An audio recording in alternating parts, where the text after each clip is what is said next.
There was a few reasons why I wrote this book. So the first reason was that I have never received this kind of advice anyway. I think people feel afraid and they're a bit, you know, hesitant to give advice, especially to special needs parents, because we do have intimidating lives in some sort, you know, if you want to think about it that way.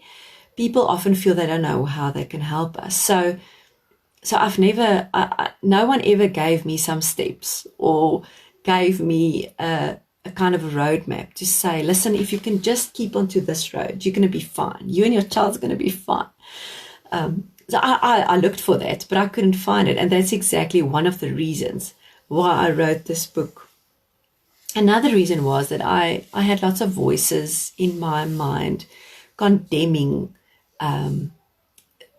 my efforts, you know, whatever I put in. And it wasn't people exactly saying that. It was a mindset of, you know, you are not good enough because look, the child is not really going forward. You are not doing enough. If you can just do more, then your child might have a better future.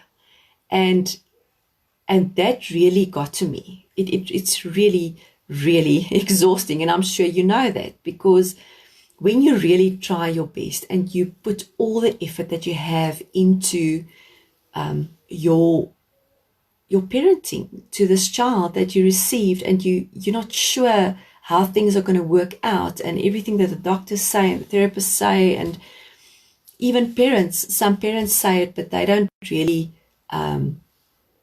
they don't also really know what the prognosis is going to be. So everyone's just shooting in the dark, right? And you just feel like, you know what, I'm not doing enough, because that is why this child maybe is not moving forward. That was one of the big reasons that I wrote this book. I also felt like I was only surviving from one day to the next. I didn't really, you know, have a goal or feel like, okay, you know, my child is maturing, or there is some things that's moving forward. I really just felt like I was just surviving, because when we woke up, it was an overwhelming day. When I went to bed, I felt overwhelmed, and it was so hard for me to be positive, to see the positive things, because I was just so exhausted.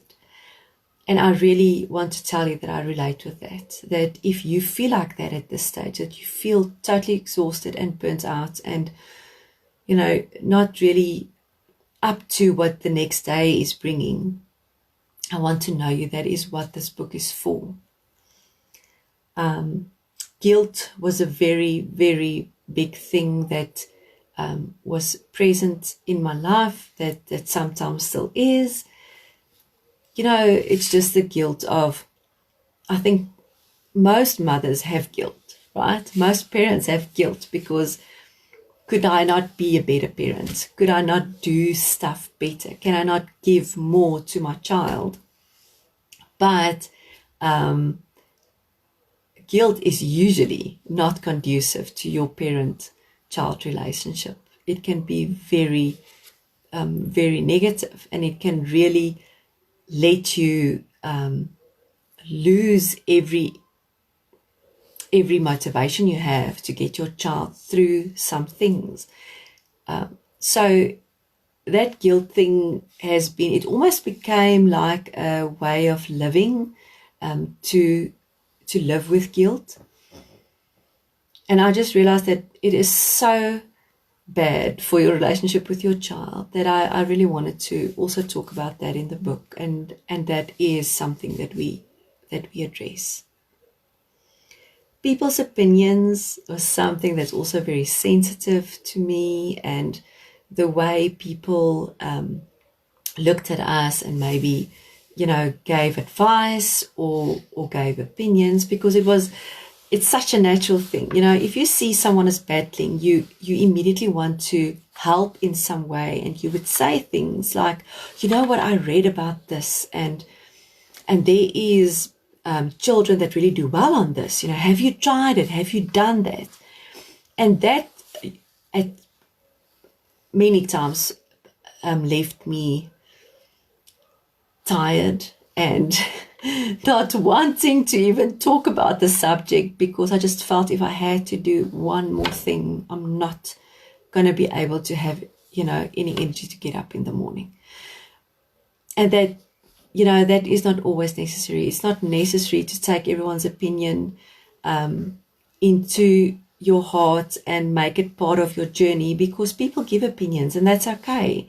But you don't have to take everything for you, because when you know that you are trying, that you are taking the good things and you are applying what you need to apply, then when people give opinions or when they give suggestions, that it's good to listen to them and to decide what you will use and what you won't, and not let that get to you and just, make what you're living through harder, because that is what happens often.